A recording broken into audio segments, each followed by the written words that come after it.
Tabii Öcalan gibi böyle tipler var. Şimdi Öcalan'dan size bahsedeyim. Bu gerçekten bir acayip yaratık. Çok okudum.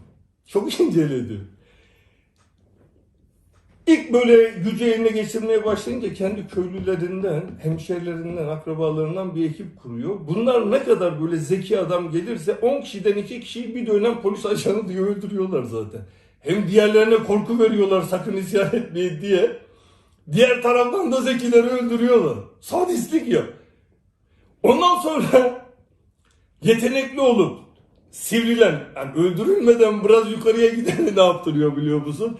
Çatışmalara yollattırıyor. Sağ çıkma şansı olmadığı çatışmalara.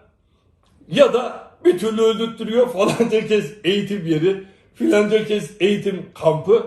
Hep o kendi öldürttürüyor aslında. Şimdi böyle ruh manyağı bir adam. Tabii enteresan, dünyada bu tiplerden enteresan çıkıyor. Bir dönem çıkıyor. Şu anki PKK bu şekilde kurulmuş. Hala da devam ediyor. Düşman. Ya en kötüsü neydi biliyor musunuz ya?